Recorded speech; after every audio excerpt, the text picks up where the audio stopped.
Matt Danger Schnell, what's up, homie?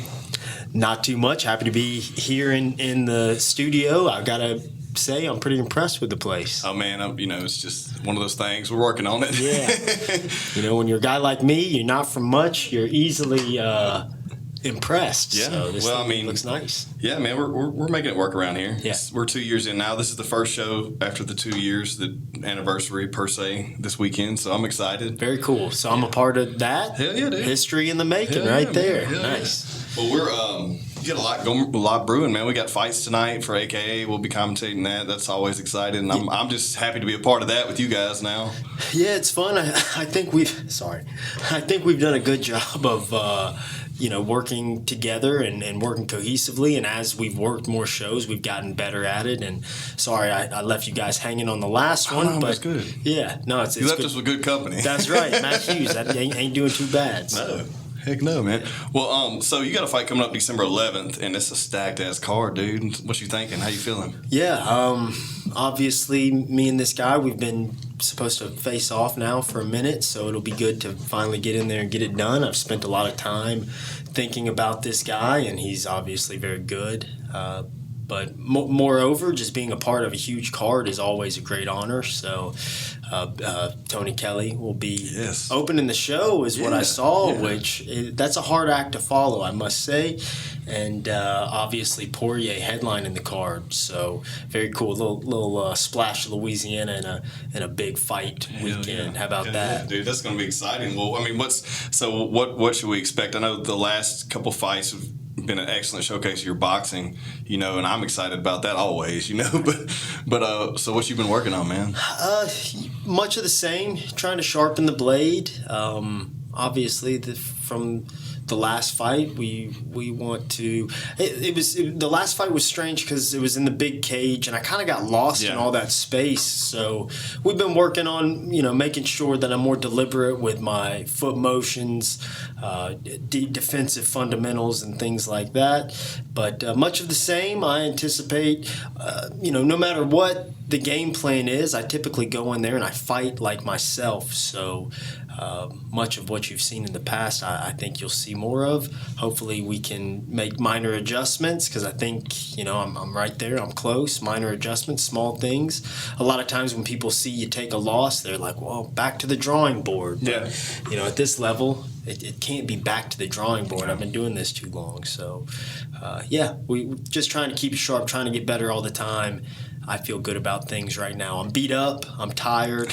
We got 6 weeks to go. Yeah. So it's one of those things. Well, we were talking about this not too long ago, but how do you feel now? I think we might have talked about it on the last show. It's been like a year and a half ago since we did anything. That was a Zoom show, so it wasn't really interpersonal as much. But how do you feel about like the new way of training versus what we used to do? And as you've seen the sport evolve hands-on, over the past 15 years, like, are you doing like less sparring and more tech stuff? And like, so what's your evolving Definitely. And I think not only does the sport evolve and the way people prepare, but as you age, you have to take into consideration the mileage that you've put on your body, and that's what you hope to do as you get older. You get better so that you can get more done with less. Yeah. I mean, it's like that, and in every profession, no matter what you do. So you hope to get better so that you can make the most of your time and you can do more with less time. So I've certainly I only spar once a week now. Okay. Like very strictly, I spar once a week, and I mean I might touch with guys that I trust, but I'm not getting my chin turned. Yeah. Is this with like no headgear, like bare bones, just MMA gloves, or it's just like headgear, boxing gloves? Very rarely. If I'm moving around with little MMA gloves on, maybe the last couple of weeks we'll kind of turn it up, and my sparring rounds will be with small gloves. But for the most part, I'll grapple with small gloves. I strike, especially when I'm sparring. I strike with big gloves, but I do move around, and like I'm saying, I only spar once a week. But somebody could watch what I do with guys that I trust and be like, well, that is sparring. Okay, yeah. And it's like it is, but it's not. We can take it down, and I can work the full spectrum without receiving as much damage. I got you. Yeah. Well, so are you doing? So this is something that's always interesting to me because you're great. You have a great ground game, and you always have for a long time. And the last few fights we hadn't seen it showcase as much just because it didn't go there, right?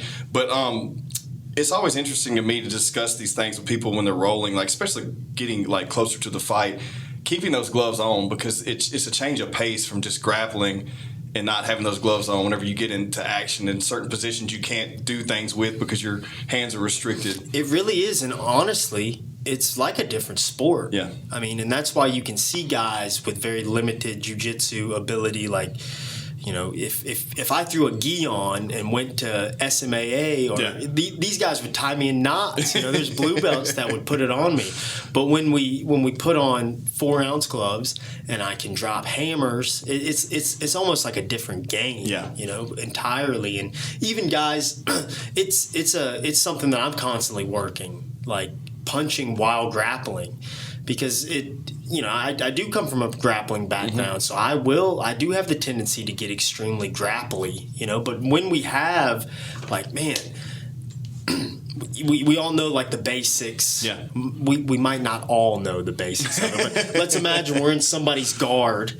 The way you open somebody's guard traditionally in jiu-jitsu is like you pry it open with your knee, right? But in MMA, you can skip that because somebody's guard opens as soon as you drop a punch on them. Yeah. So it's just different, and you have to be ready to.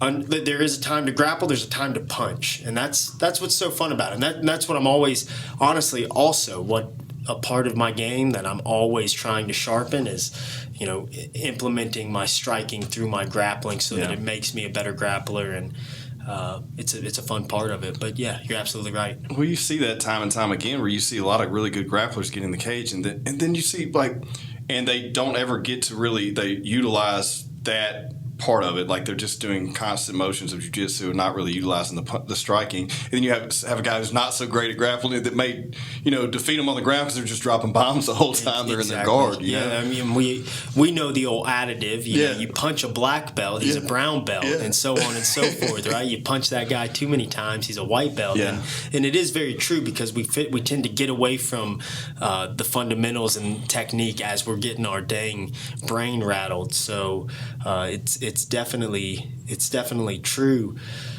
but I think that again that's what makes everything so fun, and we're constantly trying to build on it and improve on it, and that's why you see guys like I didn't realize this because I came from here, and in Shreveport, martial arts is influenced by boxing and jiu-jitsu. Right. Or that's kind of those are the pillars I came up under with Brent Mason, and over there it was Matt Reed running it at the time, running a program with Elite Combat, and this is like 2008. Throwback. And John Votaw, a bunch of those guys were over there, and so we knew how to fight. With Brent, we put on 16-ounce gloves day 2. Just fighting, and we knew how to we knew how to do jiu-jitsu. So to me, like, if you didn't have those tenets in your game, like and even today we see guys that walk out there without any type of skills. But that, to me, that was what you needed to do anything in fighting. Then when I moved to Florida, guys would be white belts, and they were champions of the world. Really? You know, not Robbie Lawler is a stud. Yeah. He's a gangster. Like, you don't want to strike with that guy. But how good is he at jiu-jitsu?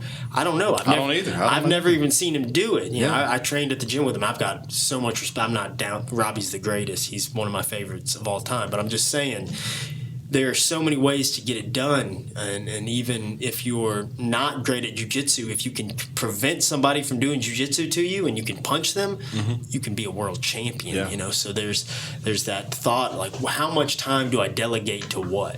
Well, and on the other side of that too, there's so much being utilized now that used to not. Where it's just like you mount someone and you start, you know, just dropping bombs.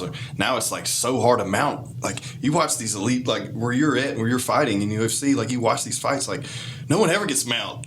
because someone's ground is just, everyone's ground is just at least good enough to keep someone from getting that position. You might get mount, but maybe for a second before somebody shakes you off. But but 10 years ago, someone got mount and they're like, "Shit, fight's over with." You know what I mean? Like, exactly. This is a bad spot. It's over. Yeah. And even.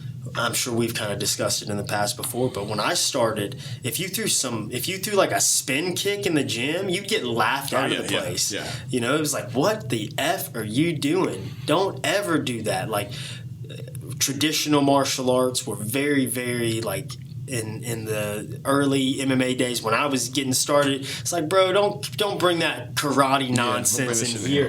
But then you saw even, karate made its way. It took some time. It took kids who had practiced it since they were children to be introduced to martial arts in other ways too. And I think different types of traditional martial arts translate better than others depending on who your teacher was and this and that.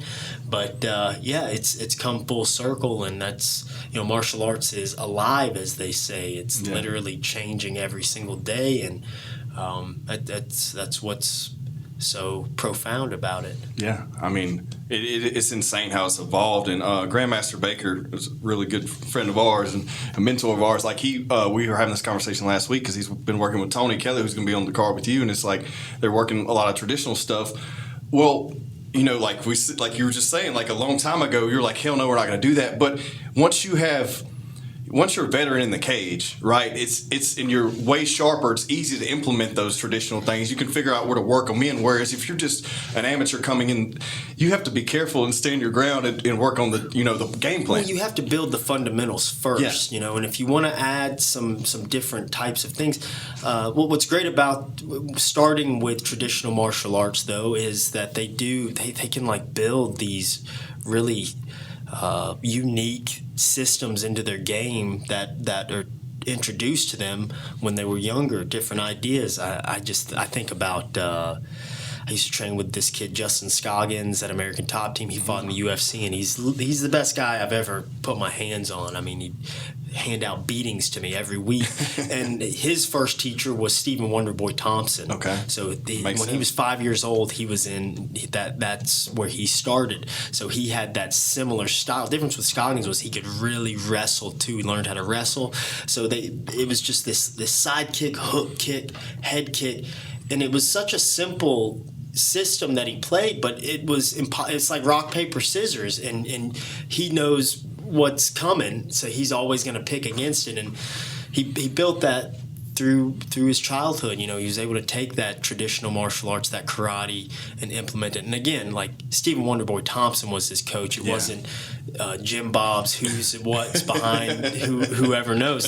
Some of those guys got good too. Yeah. And I think that's probably how Justin Scoggins karate. I joke around. It's some like trailer trash karate these guys invented in South Carolina, and they're out here just taking over the world with it. And it really is a unique style, but it comes full circle. And I think that just mentioning Tony Kelly and Grandmaster Baker and them working together, Tony's built so many fundamentals into his game. Like it is perfect timing for him to start implementing these different things. I think if we learned how to throw a bunch of spinning stuff when we were young, we would have just went out there throwing spinning stuff. Yeah. It looked like dummies. Maybe not. Maybe made some. Well, I mean, you just get yourself in a bind where you're not. You don't have that. You're not as alert. But I'm so excited. I'm so excited to see Tony come out. Dude, I'm excited to see you and him on that card. It's going to be amazing. And then we got Poirier headlining the thing, and he's back after that defeat against Conor. It's going to be. How about Louisiana? Huh? Yeah, man. That's not going to be a narrative you hear too much about. But how about it? Hell yeah. Well, we're talking about the evolution and everything, and you and I have discussed this on the commentary briefly, but not in. We can't ever go in details. Like real quick, little tidbits to move on. But what you see now versus even 2 or 3 years ago in a fighter, especially at the amateur level and even in the pro level too, you're like, well, this guy's a boxer, or this guy's a wrestler, or this guy's a jiu-jitsu practitioner. It's not like that now. It's not like that now when you get to the elite level. It's this guy. He can fight. At that point, he can do all of it. All of these kids can fight. Yes. And it's funny because you can't take anything lightly. You look down and this kid's fighting at a what are the, some of these gyms have ridiculous names. Yeah. It's like, what?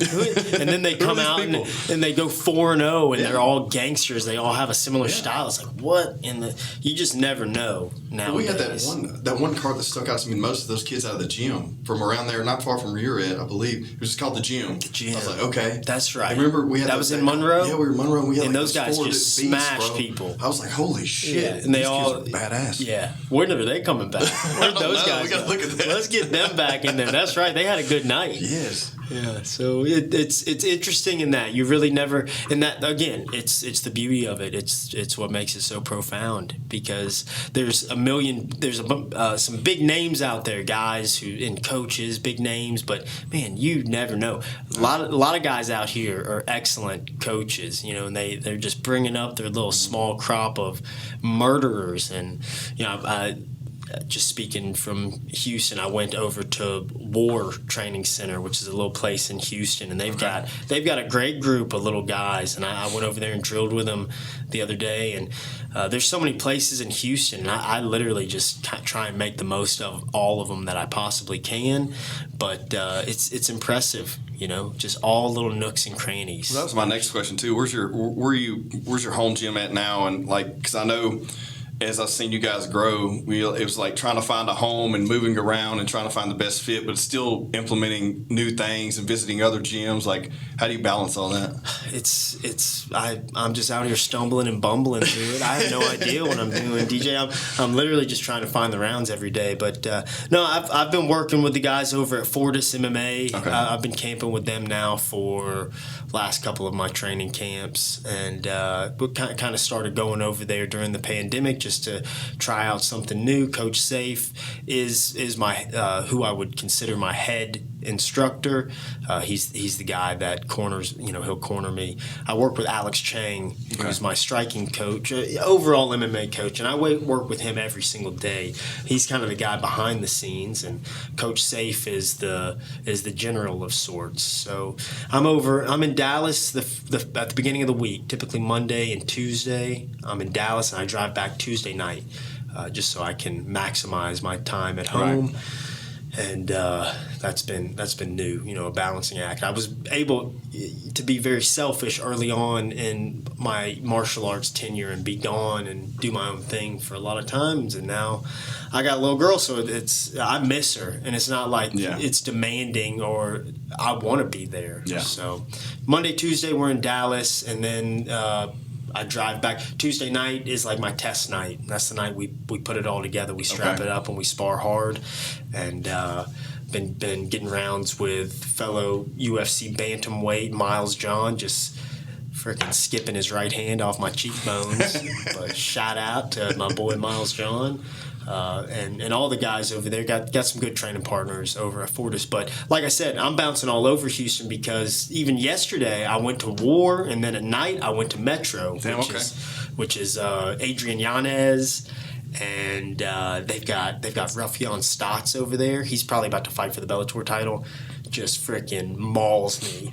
I mean, I've been doing this a long time. I've been bettered in the gym. It's like a few and far between. And I mentioned a guy earlier, Justin Scoggins, a guy that got the better of me. I don't remember him not getting the better of it. Not many people just consistently get the better of me. People have their days, but Ruffian Stotts puts a mauling on me, and I feel helpless. And he's a 35er, and he's good, but man, he's just a grapple monster. I haven't struck with him much because I typically go over there only on grappling days, but man, he puts some. He's good. Well, it's awesome just to hear you say that, because I mean, so many fighters at your level, they're not going to admit like someone's better than them in the gym, or that makes them push the pace, and that doesn't make them, I'm saying they're not the best that day, or whatever. A lot of people won't admit that. It's a mistake, I agree. We should be honest with ourselves, and I think everybody's different, and our mental makeup's different, and I can't say I see the world as it's worked best for me. So I'll be like, you should be honest. You should talk about these things. It helps me deal with it a little better, but I can also be hard on myself, and I'll oftentimes make something way worse than it was. But that's who I am, and it's what keeps me ticking, keeps me going. So I think the most competitive people are the best, but they're their own worst enemy, right? We hear that all the time, but it's true. But it at the same time, it builds you up for who you are, and you gotta be honest with yourself. I got beaten. This is why. Yeah. You know, whether it was in the gym that day for that one round or for that whole fight, you know, you never know. And I do have a sensitivity towards negative emotion. Yeah. So if I can have a great day and Rufion Stotts holds me down for 3 minutes and I'm like, God, bless America. God, but he did more than that. He batters me up.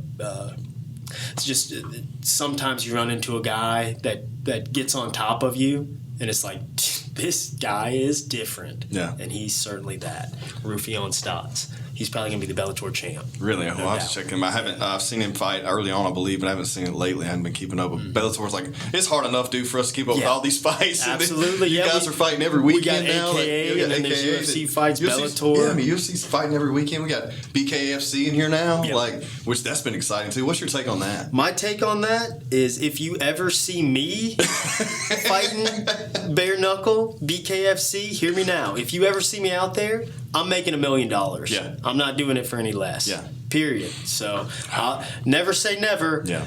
$1 million. Yeah, that's a whole other world, man. It's the game changes. Yeah, it's just I don't know if it's much different. I know Johnny Bedford. I've trained with him in the past, and he's had a lot of great success. And dude's got a good pair of hands. And he told me, he's like, you know, it is brutal, but like I can't bomb in there. I'm not hitting people as hard as I can because I'll break my hand. I haven't thought about that. That's a good point. So not to say that one won't get away from me every once in a while, but he did say that it's not as bad. He was like, it's not as bad as you think it is. It's a fight. Yeah. Like, bro, I've been in there. I've traded nuts before. Yeah. I mean, we all have. No, I agree. That it's just to think about it, you know, competing with someone, it's different than on the street, right? You know, like, okay, I'll finish this real quick, but like. And for me also, well, now they are doing bare knuckle MMA. George Masvidal has a I saw that. MMA, and yeah. So I could get behind that a little more just because if we got to stand toe-to-toe and I don't have a glove on, like there's some damage being done. But like I said, Bedford told me probably not as bad as I've got it in my mind. But I think with MMA, it's like at least I can change levels and save myself a little bit. But then you get on the ground and you're taking elbows and stuff. I mean, that's no different than everyday life. Yeah, but cut with no gloves on, that's a whole nother ball game on the ground. Come on, I put these little daggers on people. He's gonna chop them up. And that heavyweight level at that in that organization is crazy too, man. God, I just to watch it, I can't imagine. And they're all juiced. I know. They're not testing for that shit. They can't be. If they are, I don't know. Look, what kind of bylaws are in there or whatever. But if they're testing, they're not doing it very well. Oh shit! These guys, I've never seen so many muscled up freaks just zipping out. It reminds me like early Pride days, right? Yeah. It's Vanderlei out there. Let's get him back out there. Gosh, I know. That is exciting, though, seeing those guys come back. Like our boy Quentin that we know from Monroe, he fought Chris Lieben. And Chris Lieben, dude, I mean, just to see those old school veterans come back in there. What an honor to be able to step in there and share combat with Chris Lieben. Yeah, I mean, that's great. And I'm proud of Quentin for making another run. Doing something different. Yeah, that's what we talk about. It. This doesn't work. Move on to the next thing. Yeah, and that's why I'm not going to take a hard stance and say I never will. Yeah, but we're talking $1 million. I agree with you. I think that's a good call. Yeah, I think that's a good call. Well, what have you been doing? We've never talked about this, and I'm like hardcore back into CrossFit again. I hadn't been in like 10 years, so now I'm back and I have like a new little fire lit up. What are you doing for strength training? I know we talked about you were doing that this morning. Yeah, I have a strength trainer. His name's Terry. He's my guy that I've worked with in Houston. He owns the league, and that's let me see. It's kind of not quite in the city of Houston, but somewhere there on the outskirts a little bit. Gotcha. The Heights area, I believe, and I've been working with him since I got to Houston. We get together about twice a week, and mainly it's more cardio that I'm working on with him than strength. But we sling around some kettlebells, and it's very much sport specific. Mm-hmm. Like I'm not under a bench very often. I'm not I do squats and things and lunges, but it's typically with kettlebells and different medicine balls, and we've got this like little bag that we use that it's half full of water, so it's always kind of messing with my balance. But everything we're focusing on is to be a better athlete, changing directions and more sport specific stuff. And I do a lot of work on the row machine and Aerodyne bikes, sprinting, different sprints and all sorts of stuff. And he keeps it cool. Like I say this, it doesn't devastate me. It's enough to keep me in shape, and he's very in tune with that. So shout out to my boy Terry, the trainer, who keeps me sharp. Well, that's just something I wanted to bring up, because we've never discussed that at all. And back in older training camps, especially from my experiences, like we just trained. That's all we did. We were either grappling or we were sparring. Or a little bit of tech sparring, and that was it. And there was every now and then you may do the weights once a week or something, but there was no structured strength training plan. And I'm back like full-fledged into CrossFit kicking my own ass every week, and I'm like, if I'd only had this implemented into that, like functional fitness, where I was not only, yes, I'm limber because we're rolling and stuff, but I'm strong when I'm limber. Right. You know what I mean? Like, so I just wanted to get your take on that now. Like, if that being utilized now, what have you seen the success with that added to your game? Again, I think everybody's kind of different, because my condition, if there's a lot of people who would look at what I consider my strength and conditioning, and it's typically just circuit training in some capacity, and there's always some form of strength, and there's always some form of direction, movement, and there's always some form of cardio involved. And But because of who I am and the type of athlete I am, I see less value in the slinging of the iron and the pushing of the weights all the time. I'm trying to keep myself fast, quick, limber, so that I can change directions and also have the gas tank. That's what I struggle with more than anything, is just like keeping that ability to go, and everybody does, keeping that ability to go hard for 3 5s or 5 5s at some point. So everybody's different. If you talk to a strength coach, they'll tell you the most important thing in fighting is your strength and conditioning. Yeah. And if you talk to a boxing coach, they'll tell you the most important thing is the jab. So it's a matter of your perspective. And I think also the type of athlete you're dealing with. I'm not the most physical, but I'm also not a guy that's going to get run over by physicality. Right. So naturally I've always been pretty strong, pretty stout kid.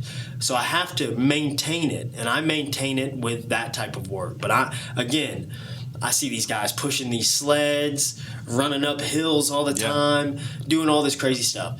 And not to knock it, that's what they've chosen to do. But I do work on my conditioning, but I do it very specifically with a guy I trust, and we put in the work, and I think always I'm making it better, and always we're kind of tinkering with it, but it's coming along. It's coming along. If it ain't broke, don't fix it. You know what I mean? I guess, but like it's just exciting to see that implemented where I wasn't, face to face with that being implemented with a structured plan when we were in our early days. And I think for a guy like you, because you are a big, strong, physical guy, it would have been much more beneficial. I think so. I think it would have been better for like the explosive stuff, like explosive getting up, getting out of. But then we have to be careful of mismanaging how much time we're putting into our strength training and how much time we're putting into our conditioning. Because when I started with Brent, I remember just getting started, and I'd come in, and I was ready to wrestle, and I was ready to like learn how to do it. And a lot of guys were more into the fitness thing. They'd get out the tires, and they'd get out the sledgehammer, and they'd get out the bands, and it's like, okay, that's great, that's fine, and that is important, but you can't shoot a double leg, you don't know how to jab. Right. So none of that BS matters. Yeah. Like you should learn how to do these things before you're out there doing those I think it'd things. be like an 80. I'd say like 80. I guess in your perspective, it's like 80-20, and then some people may need like 60-40. But it's always fun. Like the fundamentals of the actual fight is going to be the most important. Right. But because won't it change from fight to fight? Yeah, of course. I mean, because it depends on who you're fighting. If you're fighting a guy like me, I'm not going to put my body on you much. I'm going to try and dance around you and hit you and stay out long. Maybe you should hit the road a little more because you better be ready to move around that cage, you know? Yeah. Whereas if you're fighting somebody who's more stout, who comes forward, maybe strength training is more beneficial. And that, that's not a perfect example, but it differs. I mean, it definitely makes sense. And I ask you all these questions because we have so many amateurs that we call on and that look up to you, and I'm sure they have all these questions, and these are just things I would think that come to my mind as an amateur fighter. Someone coming at the rankings wanting to get into your level, it's like what do we need to work on? When we were training at the amateur level, it's like you had a broad training camp. It was just the same stuff, and it evolved as it grew, but you never knew who you were going to fight. You still don't at that level. You don't know who you're going to fight. So it's like it's broad, and a broad consistency of what you need to do. And then as you get an opponent, you start training for that opponent. Well, what happens if it drops 2 weeks exactly, prior? Which it always will, especially at this level. And that's why it's important not to get too bogged down in the minutia of things and to get too into film. Like even at this point, like I don't watch as much film as I probably should. I mean, there's a lot of people who really get into the film and they're really trying to get into every little thing. But I'm a fan of the sport, and I watch this. I've watched every one of Alex Perez's fights in the UFC. I've seen them all, so I have an understanding and an idea of who he is from the onset. Now, I have broken down film. I'm not a goofball, but I'm not a guy who's watching film every night. Right. I'm not obsessing about this thing. We record my sparring sessions, but they make me freaking nauseous going back and watching them. So I can only do it for so long before it's like whatever. I would say to the guys, if there are guys listening, people who look up to me, I'm honored, by the way, appreciate that. Stay consistent. Stay training. Yeah. No matter what, if you're progressing in some way, you're doing okay. And I think continuity is so telling in this, and you'll face bumps along the way, and every loss to me, I go tumbling into the belly of the beast, and there's that old additive of like let's clean the board or start fresh. Yeah. And like you can't start fresh every single time. That's preposterous.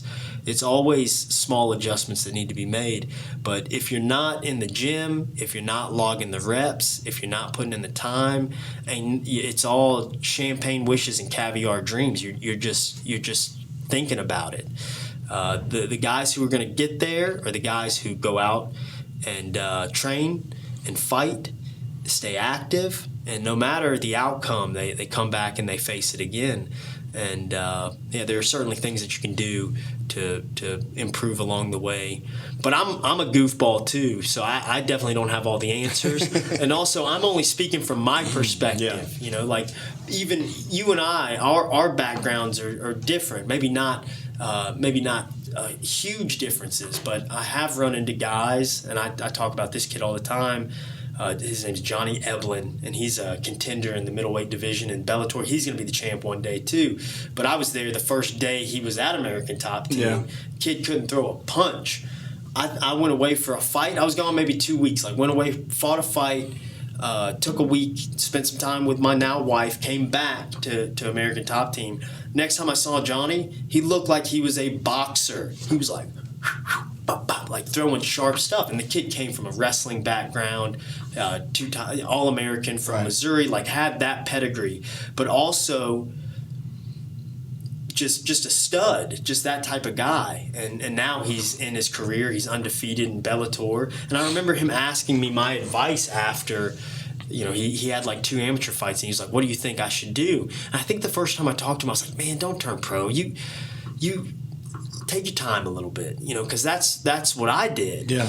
But I like thought about it for a few days, and then I talked to him again And I don't know if he'd remember it this way or if he remembers it at all, but I think eventually I kind of was like, look, Johnny, you're a different guy than me. Turn pro. Do what you think is right.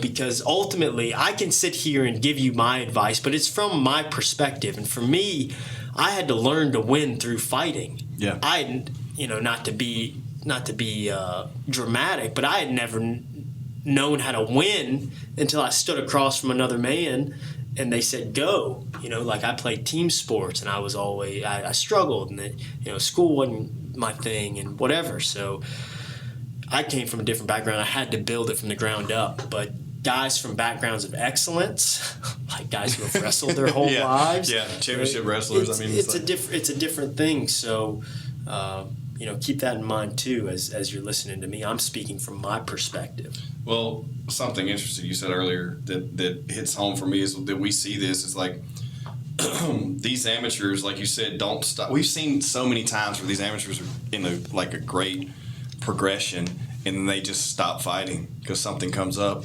and then they come back and it may be a year and they look like shit because they didn't keep it up. Even if they weren't able to catch a fight, they didn't keep the training camp. I will say I've seen the opposite too. I've seen it too. I've seen guys come back. Right. But more often than not, it's usually the advert, I think, and Absolutely. what I've seen. And I think that another thing is you mentioned like turning pro too early, or not turning pro, waiting or whatever it may be. But we've seen like people, I've seen it a lot too, where these amateurs are fighting, working up the ranks, and then they take a loss and they completely change coaches, or they completely change their game plan, and then they diminish. And, like you said earlier, I just think that if it's working, keep doing it, keep grinding, and don't just completely change your outlook because you had one loss. It's a tough thing because in martial arts there is this idea of loyalty, and like you should be loyal to this guy, and ultimately my feeling is you walk out there and you fight the fight. Nobody gets in there with me, and I do have to put together a team around me that is supportive. I'm not saying that you can get there alone, but you should be careful in people who try to hold you to some idea of loyalty in this game, because ultimately you should be focused on putting the things around you that are going to move you in the right direction. And you've got to develop that sense for yourself.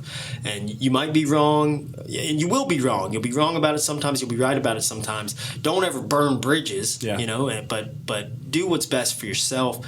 But also, you're right, be careful. And even in the UFC, we see these guys, they take a loss, they switch a camp, they take a loss, they switch a weight class. You've got to be able to come to terms with yourself. But you didn't get there. You didn't get that far by what you were doing is not working. You know what I mean? Right. Like, so why would you just completely shift? Right. And sometimes there is a time for a change. And I think there is some turnover. I left American Top Team not because there was anything wrong with American Top Team, but just because my time at American Top Team had come and gone. I wanted to move back home. Right. I started training with a different group of guys that it just seemed like it was more fit for me. And just like there are small town guys with big city dreams, there's big city guys with smaller town aspirations, and I'm somewhere in between, I guess. But from moving back to Houston, it's been good for my career since I've been back in Texas and Louisiana, and I've had success. And that's not a knock on American Top Team. Again, it was great. My time there came and went, and it was just a little time to turn things over. And maybe a time like that will come again. I don't know. I like what's going on right now. I have been frustrated in the past with training situations, but I do feel like we're getting that stuff figured out. And so everything's good. Man, that's great. And I'm glad to hear it. It's just been awesome to see you evolve, man. It really has. Another thing, real quick, we didn't talk about this either. Food. Where are you at on that? Food? Yeah. I'm a fan. Are you super strict? Like, and how do you deal with weight cuts? Do you have to cut that much? I could get away with being less strict when I was younger. I'm finding now that I'm older, the weight sticks around a little bit, and it's just harder to shift off. Even like I like look back at pictures of myself when I was a kid, and like probably not in a training camp, but I was like shredded all the time. I get puffy now and I then. remember when you stayed shredded, bro. Just jacked all the time, and eating pizza every day too. So it didn't make any good sense, but. So I have had to fix things and make tweaks, and I got so big over the pandemic. I was coming off a loss. I was a little depressed. We had the baby. We couldn't go anywhere. I got close to 170 pounds. Holy shit! Little bitty me, 170 pounds. So it was more like 160 something. But I've got to be more strict with my diet now. I try and stay on some form of a meal plan. Now that I'm in camp, I do a meal plan service with my boy Demas Chapa. He makes them for me. He'll be fighting tonight. Yeah. Shout out. But so I get on that program, kind of work a little weight down, but I do have to stay pretty strict. Are you like the old school chicken and rice and veggies kind of thing? Do you mix it up? Have you found what works best for you? Yeah, mix it up, and I think just like with anything, nutrition has come a long way, and the ideas of it have changed over time, and now it's at least palatable for me because I can. I enjoy my meals. I'm on. I'm on this plan right now. I feel like I'm eating more than I do when I'm off of it, but I just eat so much junk that I feel more full than I am. So it's actually like a challenge. Like I have to wake up in the morning. I have to start getting my food in. A couple hours later, more food. I eat pretty much 2 lunches every day, and my weight's lower. So I don't know what I'm eating more, eating more often. Definitely. Getting better nutritional value out of everything, and so it's working. It's working. Yeah, that stuff. It's interesting how that works. When you eat bad and make that shift. Like you eat bad and you only eat maybe twice a day, but you're full, and then you go to eating healthy and you're eating more in volume, but you're actually burning more. So burning more and getting your metabolism ripping the right way, and then we're off. Like I think I'm probably have spent a lot of time not. With poor nutrition and still out here freaking grinding away, making my workouts. So I do feel a difference. I've only been on this meal plan now for strictly like 10 days. So I'm really just dealing with having to get the food down. Yeah. But I know in the past I have felt a difference with like more energy, just not feeling as run down. I feel horrible right now. I feel really run down right now. But it was a long week. Well, are you doing? And how's your weight cut? Like, how does that go at this point? Like, from even 2 or 3 years ago to now. Like, is that one thing I will say about the weight cut is we have figured out how to do it a lot better because we used to just suffer for. I mean, you'd start thinking about the weight cut 2 weeks out, but it's because you're eating like shit all the time, and then it's like, oh, I got this. I'd only have like 10 pounds to cut, but it would be all I could do to get that 10 pounds off. Yeah, I would have like 20, but I was never consuming enough water, so I couldn't water load and get it off. It's just a whole ordeal. Because you've got to be able to keep your body and your mind and everything in the right position, because one gets out of whack, you get too stressed out, your body's going to be like, hey man, what are you doing? And with the water loading thing, none of us used to do that. No. But how can you lose the weight if your body is not ready to release it? Because your body's smart, and if you just start sweating, it's going to be like, hey, hold on to this. Yes. So you literally have to take yourself through patterns and processes to make it to where that is a easier process. Water loading, people have done sodium loading. Mm-hmm. You definitely need to watch the sodium as you get closer. But the main mistake I see people making, even at high level, even at the UFC, is we're making weight Friday and it's Tuesday and these guys have their sweats on. Okay, yeah. Your skin is very smart. Your body knows at all times what's going on, how it's going on, and what it's being put through. You start stressing your body out, and I mean, I'll see guys a month out with sauna suits on in the gym. It's like, bro, if you don't want the next month to be really bad, you should just chill with all that. And I think most of us are just more addicted to suffering than we know. Yeah. Like, we're not going to get there, or it can't happen unless we suffer this badly. But, yeah, be careful with that stuff. You one of my coaches used to call it like when we would make that final push, it's the final flush. And we're going to do it all at once. Yeah. I'm not going to try and take 2 pounds here, 2 pounds there, because like that's when your body you'll be miserable that last little bit, and you'll keep yourself stressed out, and it'll make it harder. But I try, I take the carbs down and everything. I do my water load, and probably the heaviest I start my cut at is like 134. Okay. And then I'll cut to 26. Through water, and the less I can make it down, the better. And typically at 134, I have a good push in me. I can get either like an hour-long roll or something, and I'll sweat off 3 pounds in my initial push, and then we'll start to work our way into the sauna, and from there it's guts and glory, keeping yourself sweating and getting it down. And typically I do it the night before, and I like to go to bed with maybe a pound left, and I'll float it. But the pound hasn't been floating lately, so I'm probably going to have to stop doing that. And I've not been sleeping lately, so yeah. Yeah, that's another thing I've found is the age comes on, is you can't get away with 5 hours of sleep. No, definitely and be not. active, be an athlete, and especially when it's your job. Yeah. Like, it's just hard. Well, that's another thing. Even in the coming years, we'll know more about how important sleep is to overall performance, because especially when you and I first started, sleep. What was sleep? You can sleep when you're dead. We stayed out all night, partying, drinking, didn't go to train all day. I remember my dad was like heavily against taking naps in the day.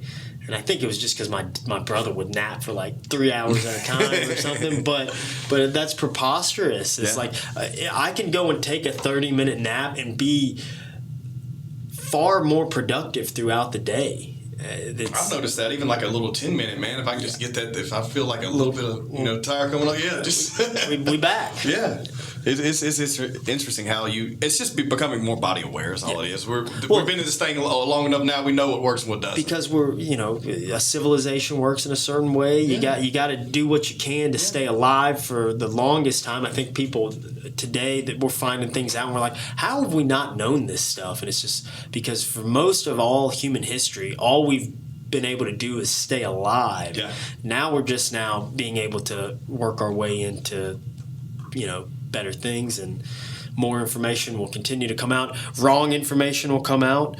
That information will get changed, so that's just kind of how it works. It's like remember the food pyramid? How wrong is that shit now? Well, everything you know about food is pretty wrong. Even in the last couple of years, like if you could have asked me 5 years ago about milk, and I would have been like, I'd have slapped you in the face. Like, milk is terrible for you. Don't ever milk. Yeah. I don't drink a drop of milk. Yeah. And now I do drink milk, and I know that it's not the absolute worst thing for me. I've been the same way, man. Same thing with like cheese. Yeah. I can still enjoy some cheese here and there, and I used to, when my wife first met me, I'd be like, don't get that away. Get that cheese. No queso. Yeah, at the beginning of my pro career, I was like addicted to making weight without getting in the sauna. Damn. So I would like diet myself down to nothing, and then I would perform poorly, and I was like, what is going on out there? And it was all having to do with the way I was dieting. That's super important, man. And so many people, especially at the amateur level, get the worst advice. And, they kill themselves with cutting weight, or they take a weight class, they take a fight at a weight class they shouldn't, and then they just kill themselves when they should just work their way down. And I've seen plenty of heavyweights transition to middleweights eventually, but that's over time after the body has transformed, that's just my example of what I know, that space, but yours, it's the same now thing. There's a big enough body of work, too, where we see there's an optimum weight class for you to compete in, and you can't just judge it based off of your measurements. Like, I'm short, so I got to fight at 25. It's like, yeah, but you weigh 180 pounds. You can't make 25. There's still this strange idea that hasn't left the fight community, and I don't think is going anywhere anytime soon, where you should try to, like, guys like me are going to continue to speak out against it, and it's more of just a way we see things. But I think, and obviously guys like Gilbert Burns, guys like Sean Strickland, Poirier is the best example. Moving up weight classes and having success, not because they weren't as good in those other weight classes, but because they were taxing their body, Yes. putting themselves at certain disadvantages, making it easier for guys maybe not as good as them at fighting to be able to win those fights. So that there's people say weight classes exist for a reason, and they certainly do. But people don't think about when you go too light, because there's. Well, it's typically the case, especially early on as a fighter, not knowing where you fall in. You know what I mean? Yeah, it happens. Well, before, and Tony's a 35er now, but before he wasn't. I don't know if you. I think he got like sick or something. I don't want to tell the whole story because I don't know it very well. But he got sick and he lost weight. Now he is a 35er. Okay, yeah. Now when I see him, he's a 35er. But used to, I was always like, Tony, you don't need to be cutting to 35. Yeah, because he would get big. I mean, he's big. He was walking around, 160 something, 170. Yeah, but I think he had a whole bunch of like food allergies he didn't know, so he was like dealing with what's it called? Some gastro issues. Issues and things like that. He used to be a bigger guy. Yeah. He used to be a bigger guy. Not that he still packs a punch. I went and slung it around with him just a couple weeks ago and freaking popping my head back. Oh, I remember those. I remember sparring with his little ass, and he beat the shit out of me. Yeah, he's got hammers too. Yes, he can really bring it. Yes, he hits hard. Hell yeah. Well, look, man, we're about to wrap up this thing. We got to leave here shortly and go commentate these fights. But any last words? Any advice? Anybody listening? We've kept it pretty straight to the point on this show. I was going to go broad, but man, we just talked about a lot of stuff that I'm sure a lot of people want to know about and you get your insight on. So. Yeah, no, I thankful, happy for you having me on, and happy with everything that you're doing here. Hopefully everything continues forward, and y'all keep on tuning in for DJ's show. For me, I'm just grateful, grateful to be here, happy to represent the Shreveport-Bossier area, Louisiana as a whole on the world stage, and I'm going to go out there and give it my all. I am always looking for people who want to sponsor me and support my journey on getting to the top. There's obviously expenses and things that still come along with this thing, and the UFC does pay me, but we can always add a little extra income to it. So any businesses out there who are interested, I'm about to be on the biggest card of the year. Yes. And I'm sure I can bring some amount of value to your brand. Much more than that, everything's good. It's a pleasure. Y'all tune in. December 11th, I'm putting in work. Hell yeah. All right, man. Matt Schnell, Danger. Thanks, bro. Yes, sir.